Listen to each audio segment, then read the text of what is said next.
saya akan menjelaskan tentang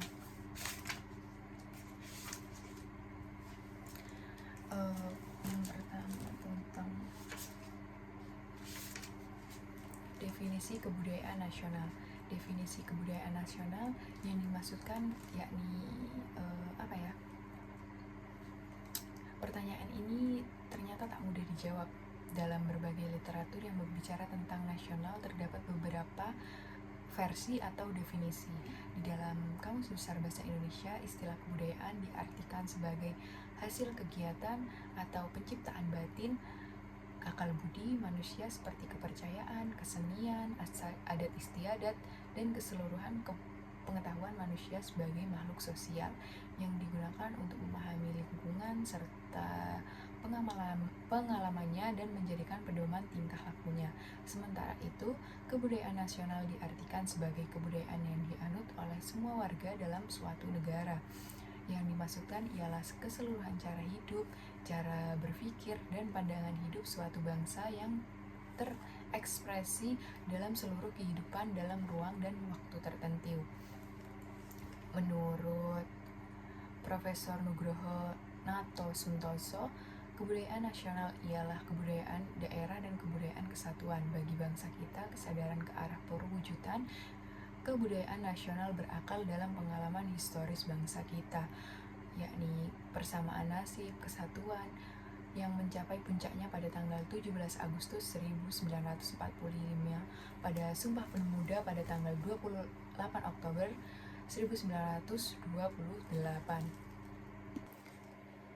Di sini 1928 yang artinya satu nusa, satu bangsa, dan satu bahasa merupakan cerminan kesadaran nasional yang pada dasarnya bersumber pada kesadaran atau persamaan kebudayaan. Dengan rumusan lain bisa dikatakan bahwa kebudayaan nasional ialah paduan seluruh lapisan kebudayaan yang ada di bangsa Indonesia yang mencerminkan semua aspek atau peri kehidupan bangsa, kebudayaan nasional, dan totalitas yang berdasarkan pada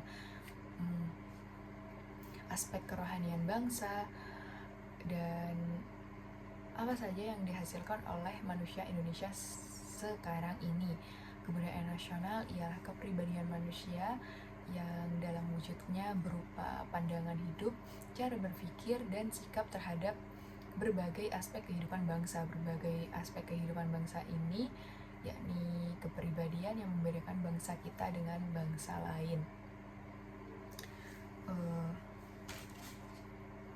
Di dalam pasal 32 Undang-Undang Dasar 1945 ditandai bahwa pemerintah memajukan kebudayaan nasional Indonesia, dan di dalam penjelasannya dikatakan bahwa kebudayaan bangsa ialah kebudayaan yang dihasilkan oleh usaha budi dari rakyat Indonesia kepada seluruhnya.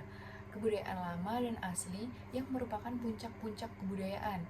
Puncak-puncak kebudayaan ini sendiri terbagi di daerah-daerah seluruh Indonesia, terhitung semua kebudayaan bangsa nasional.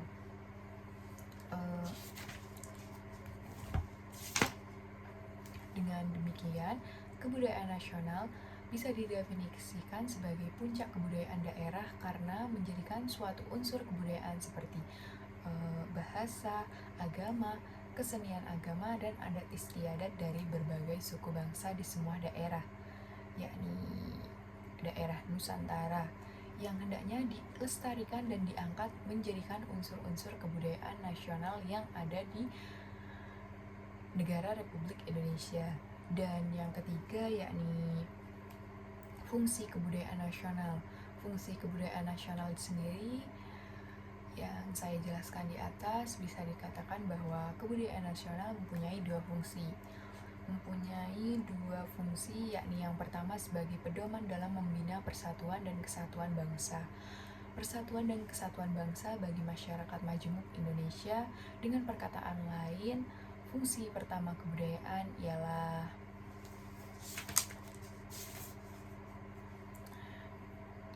memperkuat jati diri kita sebagai bangsa, dan yang kedua sebagai pedoman atau pengambilihan dan pengembangan ilmu dan teknologi modern yang ada di sana.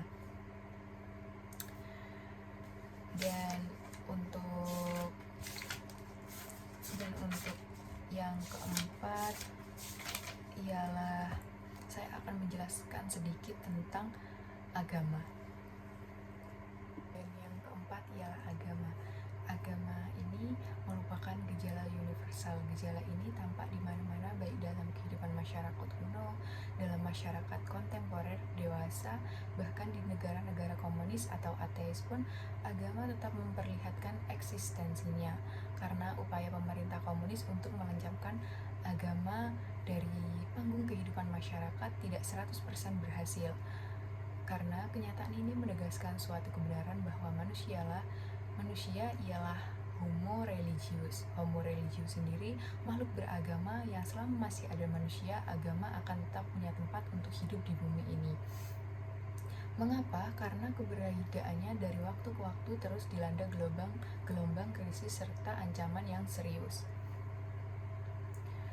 Keberagaman agama sendiri memang sesuai dengan tuntutan kodrat manusia sebagai makhluk ciptaan Tuhan. Sebagai ciptaannya, manusia ialah makhluk yang tidak sempurna, atau sering dikatakan manusia ialah makhluk yang belum selesai, atau ketidaksempurnaannya ini menjadikan dirinya ini harus diatasi sendiri. Seperti punya masalah, yang menyempurnakan adalah diri sendiri yang melupakan tugas paling esensial selama hidupnya di dunia ini. Hidup di dunia ini tugasnya mungkin yang terlaksana dengan baik bila manusia terbuka terhadap dimensi ilahi dan membangun suatu relasi permanen dengan yang ilahi.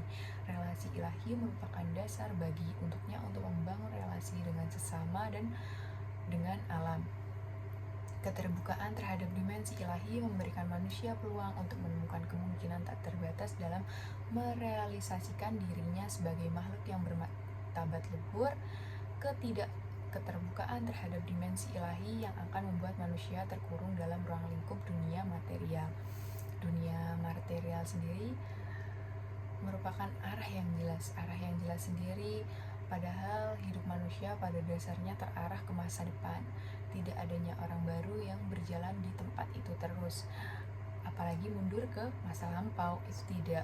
Karena segala yang diupayakan oleh manusia sekarang ialah demi masa depan yang lebih baik dari masa sekarang.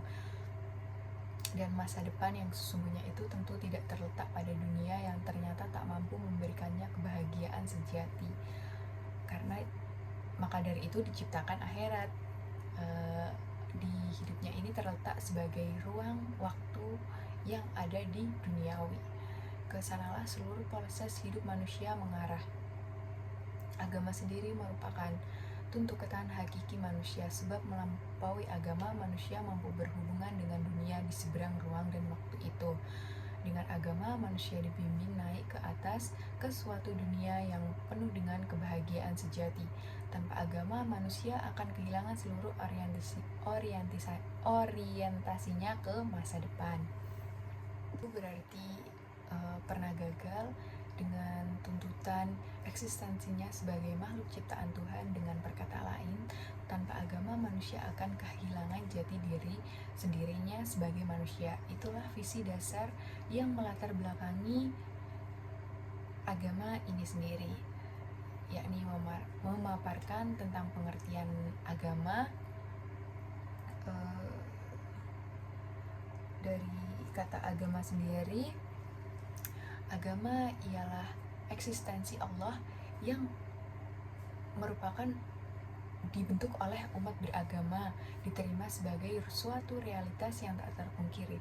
Tapi oleh kaum ateis justru diingkari. Mengapa? Karena kaum ateis tidak sealiran dengan kita. Di sini saya akan menjelaskan sedikit tentang definisi agama itu sendiri.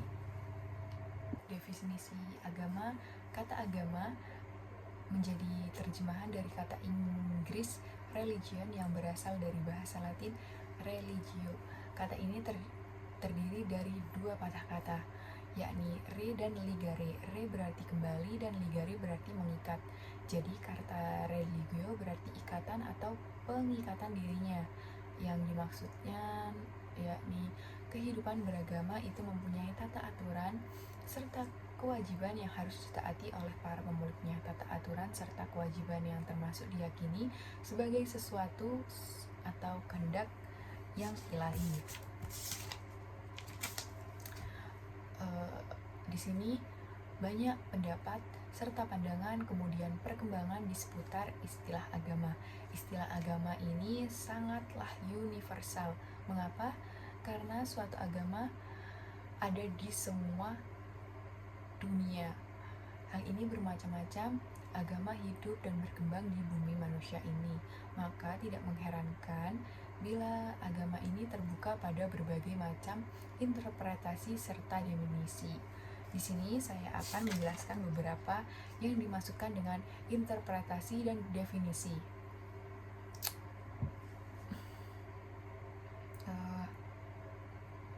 Menurut pandangan Royce, agama ialah devosi terhadap suatu peraturan moral yang diperkuat oleh kepercayaan tentang hakikat segala sesuatu. Dan menurut Oman sendiri, agama ialah pengakuan akan adanya realitas tertinggi, suatu realitas yang bernilai dan patut disembah sendiri. Menurut Betorico, ialah inti agama adalah suatu kepercayaan nilai-nilai terpenting yang didukung oleh atau selaras dengan struktur alam yang abadi. Menurut Barth, agama ini menjadi upaya atau perjuangan individu untuk membuat diri mereka sendiri pantas dihadapkan yang ilahi. Menurut Wehrman sendiri, agama ialah komitmen tertinggi terhadap suatu bangsa yang memiliki kekuatan untuk mengubah makhluk manusia karena mereka tak dapat mengubah diri mereka sendiri. Dan maka dari situlah, dan yang terakhir, menurut Kauffman, agama berakal dari aspirasi manusia untuk menstradensi diri sendiri yang berada dalam hubungannya dengan apa yang mereka anggap ilahi di sana. Dan yang selanjutnya yakni eksistensi Allah, yakni bahwa Allah ada itu sudah diakui manusia sejak zaman purba. Bagaimana manusia beragama, eksistensi Allah tak perlu dipermasalahkan karena eksistensinya jelas dari pengalaman hidup sehari-hari, dan sepanjang hidupnya manusia beragama senantiasa merupakan agar hidupnya terarah kepada Sang Ilahi. Melalui upacara-upacara keagamaan yang dilakukannya, manusia bermaksud melestarikan hubungan baik dengan Tuhannya. Hubungan atau katakan saja komunikasi yang mungkin terjadi sebab manusia ialah suatu pribadi. Komunikasi sendiri yang berarti terjadi antar pribadi, yakni pada ilahi, karena Allah dan manusia pun saling berkomunikasi dan berhubungan. Di dalam filsafat ini, manusia sering dijuluki sebagai sebuah misteri manusia atau rahasia besar yang tak terungkapkan secara tuntas. Siapa itu? Manusia tak pernah terjawab secara tuntas oleh siapapun karena menjadi teka-teki besar bagi dirinya sendiri. Pendek kata, manusia tak bisa diobservasi secara tuntas. Ada segi-segi kedalaman pada diri manusia yang tak terselami oleh dirinya sendiri. Maka dari itulah manusia ialah sebuah misteri dan akan disangka oleh sang misteri, yakni Allah. Di dalam hubungan antara manusia dan Allah, inisiatif pertama berasal dari Allah sendiri, bukan dari manusia. Manusia mampu merasakan dan mengalami kehadiran Allah, bukan karena lantaran itu sendiri. Pertama-tama yang berinisiatif ialah Allah, karena Allah sendirilah yang mewahyukan atau menyatakan dirinya kepada manusia, baik secara umum melalui alam semesta, dan secara khusus misalnya para nabi serta utusannya. Sejak awal mula Allah telah menyatakan diri kepada manusia. Allah terus-menerus mewahyukan diri membimbing manusia ke kehidupan abadi bersamanya. Yang pertama ialah ke dunia, pada bimbingan akan lagi penderitaan dan terdapat air mata. Untuk itu diperlukan iman. Di sini keberadaan manusia dan Allah itu bukan untuk dibuktikan, melainkan untuk diimani dan dihayati. Dan iman senantiasa menuntut keberanian untuk menyerahkan diri kepada sang misteri atau yang disebut dengan Allah Subhanahu wa Ta'ala. Dan di sini saya akan membahas tentang ritus. Ritus merupakan wujud konkret dari kehidupan beragama. Agar dunia menjadi tempat at home, ritus sendiri perlu diadakan. Melalui ritus, manusia menghubungkan diri dengan ilahi, mengaktualisasikan kehadiran yang ilahi.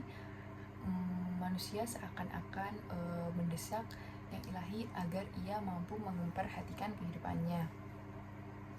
Namun tak hanya manusia yang ingin mendesak keinginannya, dia juga dapat berhenti sejenak dan berlutut di hadapan yang ilahi. Berlutut mengekspresikan ketidakberagamannya dalam hal ini. Manusia memang harus mengambil sikap tertentu demi keselarasan hubungannya dengan yang ilahi. Ritus dibagi menjadi dua, yakni ritus penyucian yakni purification dan ritus korban sacrifice. Sacrifice sendiri yakni motif utama dari tindakan penyucian atau purifikasi bukanlah pembebasan diri dari kotoran atau nada fisik, melainkan pelepasan diri dari yang jahat dan masuk ke dalam dimensi yang lebih baik. Kadang kala kekuatan hidup memang menyusut di hidup, terkadang memucat dan kehilangan kesegaran. Ini diyakini sebagai pengaruh kekuatan jahat atas kehidupan manusia. Maka kelemahan semacam inilah jangan dibenarkan, melainkan harus dicegah dengan suatu tindakan atau pembersihan atau penyucian, agar kekuatan jahat yang membuat manusia tak berdaya ini yang seharusnya harus dibersihkan. Melalui ritus sendiri, penyucian suatu kehidupan baru pun tercipta, kekuatan baru disuntikkan agar kebugaran tumbuh di dalam kehidupan manusia. Dengan demikian relasi inilah dengan menghubungkan dengan yang ilahi yang sempat ternoda, yang sekali lagi akan dibangun erat pun kembali terjamin. Dan yang terakhir, beberapa istilah yang perlu diketahui dalam agama yang ada di bangsa Indonesia. Yang pertama ialah teisme, adalah ajaran yang mengatakan bahwa Allah adalah transenden, ciptaan tergantung dari penciptaan Allah. Pandangan ini mengaku Allah sebagai pribadi. Dan yang kedua ialah monoteisme, adalah ajaran yang mengatakan bahwa hanya ada satu Allah saja, yakni Allah yang Maha Esa. Dan yang ketiga ialah politisme, adalah ajaran yang mengatakan bahwa ada banyak Allah. Dan yang keempat ialah henoteisme, adalah ajaran yang menerima adanya satu Allah yang tertinggi di samping Allah-Allah lain. Dan yang kelima adalah panteisme, adalah ajaran yang mengatakan bahwa Allah, dunia, dan manusia sama saja. Pandangan ini tidak melihat Allah sebagai pribadi. Dan yang keenam ialah paneteisme, adalah ajaran yang mengatakan bahwa segala sesuatu ada di dalam Allah, karena itu Allah juga bisa berubah.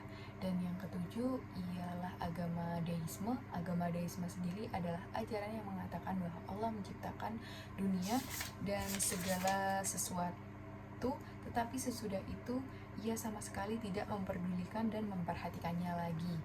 Dan yang kedelapan ialah ateisme, adalah ajaran yang menyangkal bahwa adanya Allah.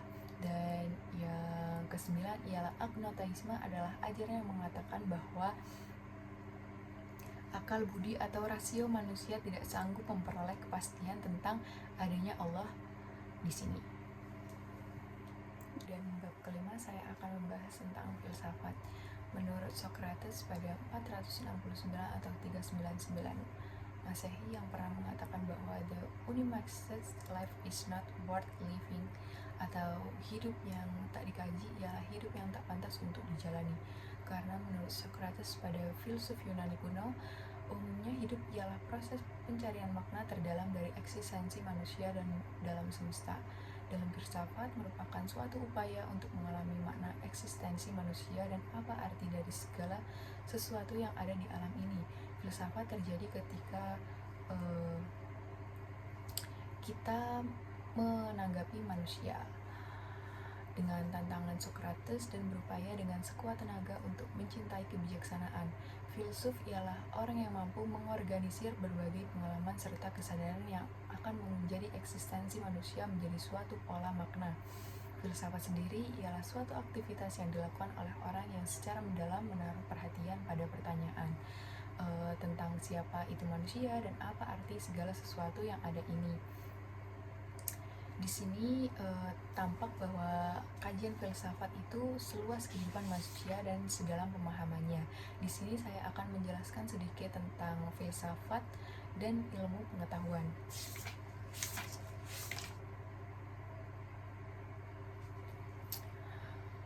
Dalam hal ini,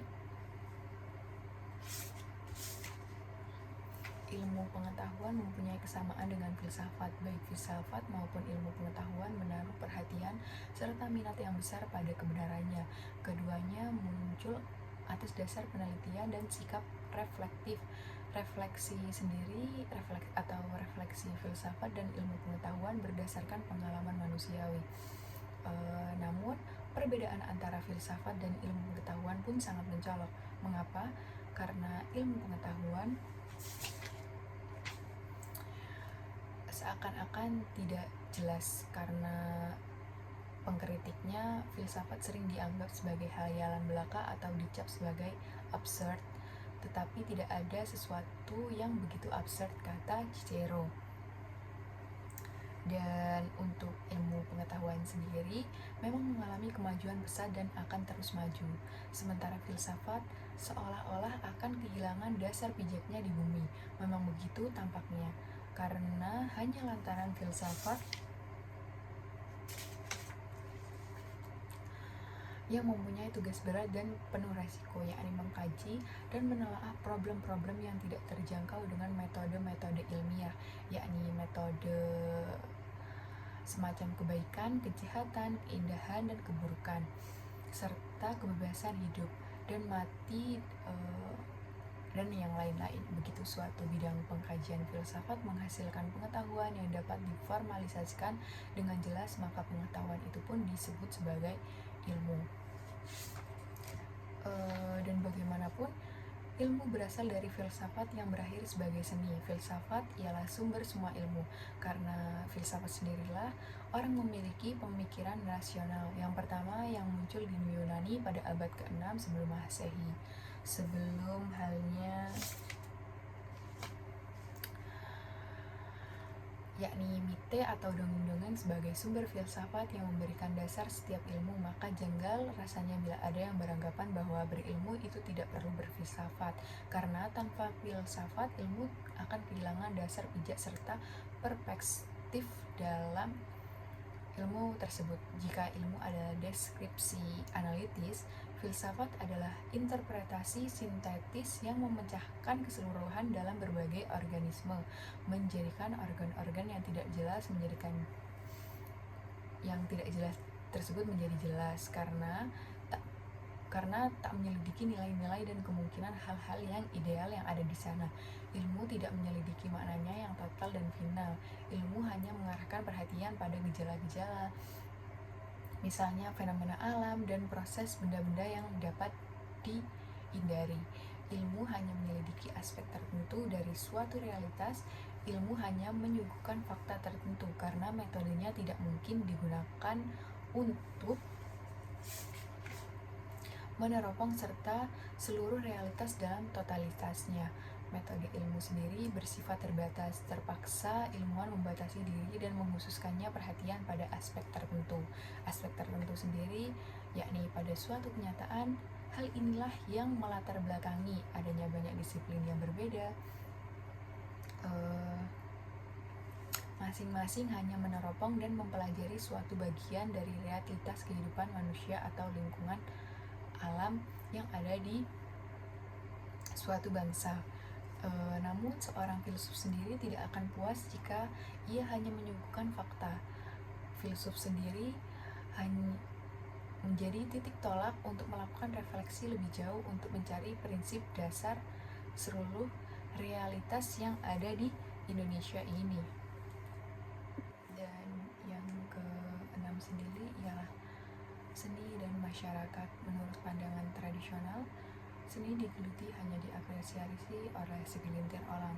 Karena audien dan eksklusif, pandangan ini juga mengatakan bahwa kegiatan artistik yang benar, apapun ancamannya, hanya dilakukan oleh orang-orang tertentu yang memiliki kreativitas. Memiliki kreativitas sendiri atau yang unik dikenal sebagai spesialis namun dewasa ini.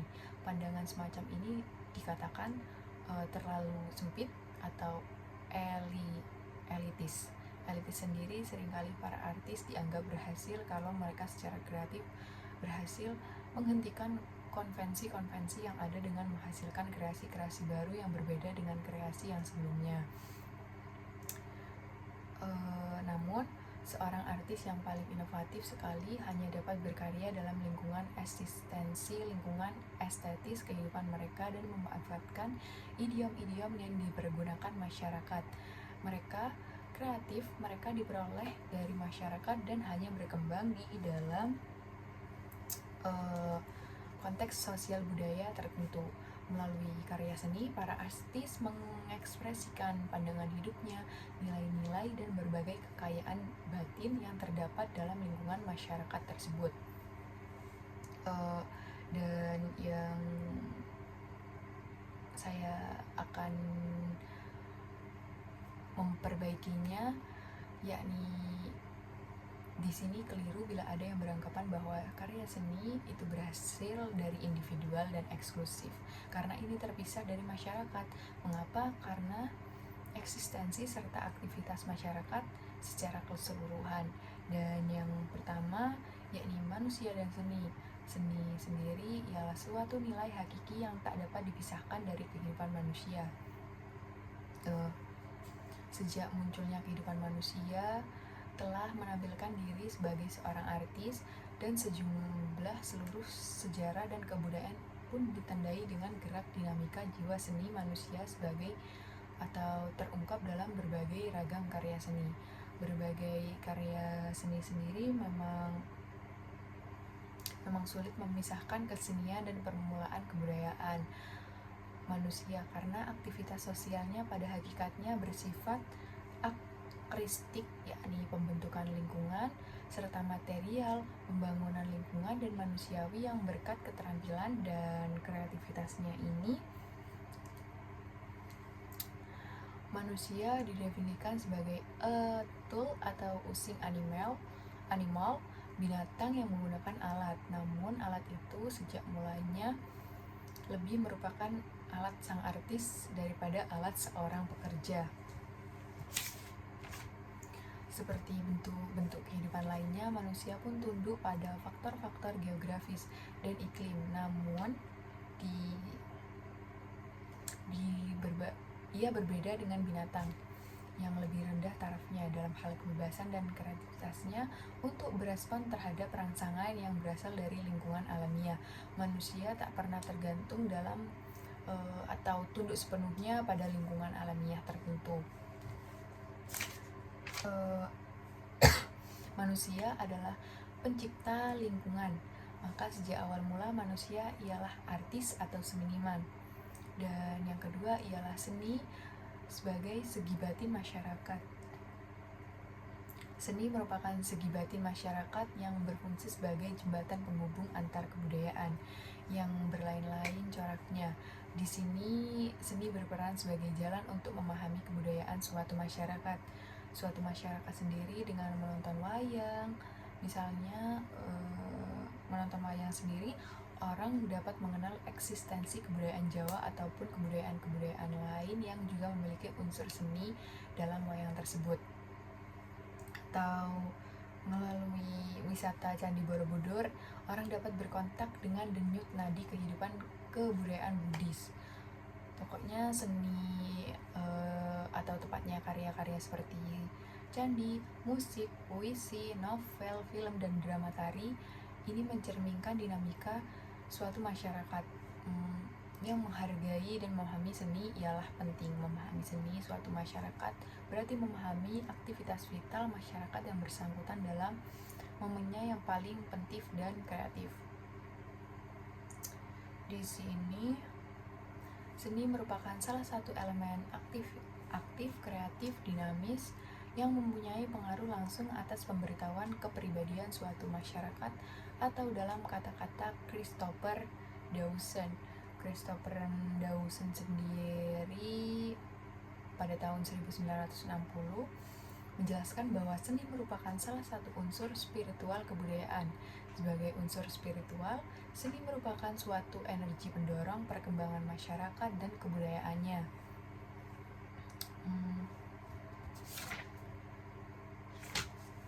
Dan yang ketiga, karakter sosial seni. Suatu karya artistik selalu bersifat sosial. Kehadiran atau karya seni mengandaikan kehadiran masyarakat yang berjiwa kreatif, dinamis, dan agung. Suatu karya seni tidak saja melambangkan kehadiran sang artis seniman yang menciptakannya, melainkan melambangkan juga kehadiran masyarakat di mana sang artis itu berada dan berkarya, atau sejenis apapun. Seorang artis hanya dapat berkarya dalam suatu konteks sosial dalam suatu lingkungan masyarakat dan pengetahuan dan keterampilan seni atau yang bisa dikatakan yakni bakat. Seni itu merupakan warisan sosial yang berkembangnya pun sangat ditentukan oleh kondisi-kondisi sosial pada zamannya. Dalam kenyataannya, karya seni besar dan gemilang selalu merupakan ekspresi dari simbol kehadiran suatu masyarakat dan bangsa yang besar, entah itu melalui karya seorang jenius ataupun merupakan suatu tradisi impersonal yang sangat agung. Dan yang terakhir, saya akan membahas tentang pandangan hidup setiap masyarakat atau bangsa yang mempunyai pandangan hidup. Pada umumnya, menyangkut eksistensi manusia di dunia dalam hubungannya dengan Tuhan, dengan sesama, dan dengan alam dunia tempat dia berdiam. Pada dasarnya,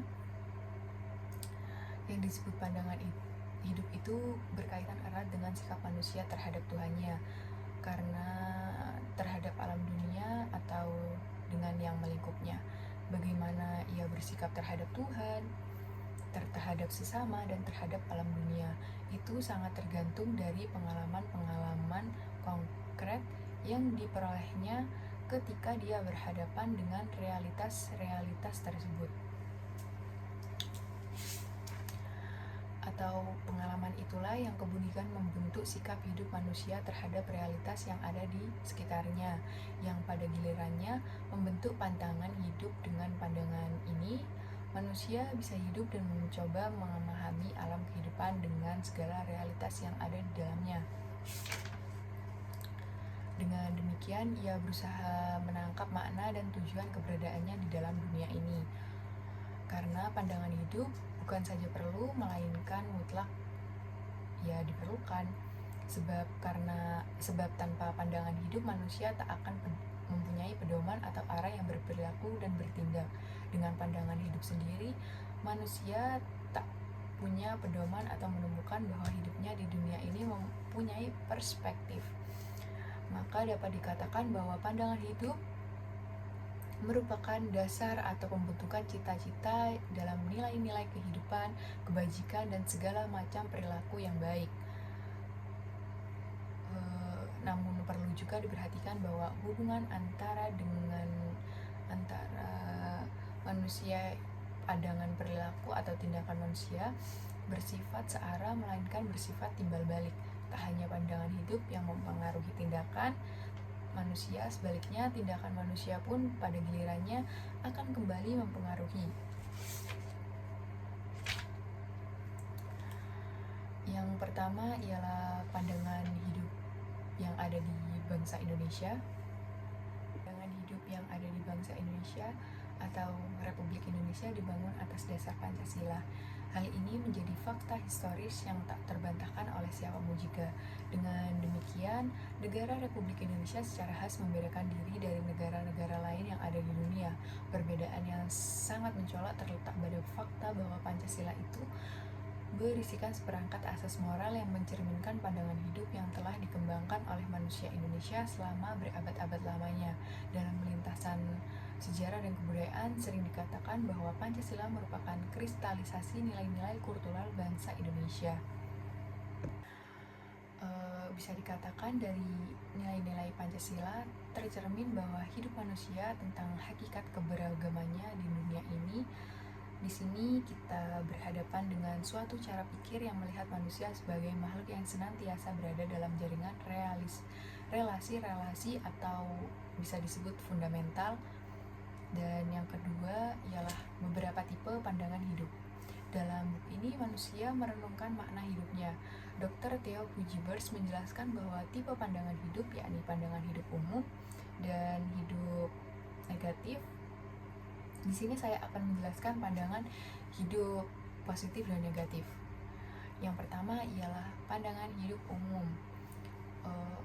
atau positif, yang melihat kehidupan sebagai cukup bernilai pada nilai kebutuhan pokok kehidupan terpenuhi. Kebutuhan pokok ini yang pertama-tama mencakup kebutuhan makan, minum, dan sebagainya. Selain itu, kebutuhan akan suatu hidup bersama atau akrab dengan orang-orang lain, sekelompok orang yang merasa sebagai kebutuhan juga untuk menikmati kekayaan dunia seperti keindahan alam dan hasil-hasil kesenian. Dan yang terakhir ialah pandangan hidup negatif. Pandangan hidup negatif sendiri jika kita melihatnya, yang pertama ialah orang yang memandang kehidupan dunia ini secara negatif, ada pula yang memandangnya secara positif. Berdasarkan pandangan hidup negatif ini menjadikan fakta bahwa hidup ini mempunyai sisi negatif seperti penderitaan, kemalangan, duka, kejahatan, dan semacamnya menyertai hidup manusia. Apalagi fakta-fakta tersebut pun tak bisa diatasi manusia secara tuntas. Manusia memang kerap kali tak berdaya ketika diterpa penderitaan dan kesusahan. Orang-orang yang berpandangan hidup negatif melihat kehidupan ini sebagai sesuatu yang absurd, hampa, kosong, tidak berarti, dan semuanya akan berakhir dengan kematian. Hidup di sini dihadapi dan dijalankan dengan sikap yang berlebih, pesimis ketimbang optimis. Bagi mereka tiada harapan yang berarti. Pandangan hidup negatif secara nyata menampakkan diri dalam fenomena yakni ketakutan, karena hidup dianggap tiada berarti, dan karena harapan pun dianggap hampa, maka ketakutan yang merajalela. Rasa takut mengisi kehidupan orang-orang yang berpandangan hidup negatif. Namun, ketakutan yang meliputi mereka tidak ada rasa takut terhadap hidup karena psikis mereka yang sangat lemah. Itu sendiri yang mengakibatkan mereka selalu berpikiran negatif. Yang terakhir ialah faktor-faktor yang mempengaruhi pandangan hidup. Secara umum dapat dikatakan bahwa terdapat dua faktor yang mempengaruhi pandangan hidup manusia, yakni situasi hidup pribadi dan psikis atau jiwanya pada masing-masing individu. Bila situasi hidup pribadi baik, maka penilaian atau pandangan terhadap kehidupan akan lebih baik. Bila suatu kehidupan kurang menguntungkan atau orang kaya, apalagi yang sehat, yang kuat misalkan, akan memandang kehidupan sebagai sesuatu yang berarti daripada yang terus-menerus. Di era kemiskinan dan penderitaan, yang jelas si kaya memungkinkan lebih besar dan membangun cita-citanya ketimbang si miskin. Karena menurut Pujibers, ada beberapa hal yang bisa membuat orang memandang hidup secara kurang positif. Yang pertama ialah keadaan jasmani. Keadaan ini berkaitan dengan keadaan kehidupan fisik dengan kehidupan tubuh manusia. Orang yang tidak sehat tubuhnya akan memandang kehidupan ini secara kurang positif. Dan yang kedua ialah kemiskinan. Kemiskinan itu sangat berkaitan dengan kebutuhan-kebutuhan dasar manusia seperti kehidupan dasar, sandang, pangan, papan. Karena orang yang mengalami kesulitan kebutuhan ini senantiasa akan terus mengeluh karena kemiskinan ini sendiri, yakni yang bisa dikatakan oleh orang ialah ketidakadilan atau memandang kehidupan secara kurang positif. Karena bersama di mana semua orang diberi kesempatan untuk membangun dan mengembangkan hidupnya.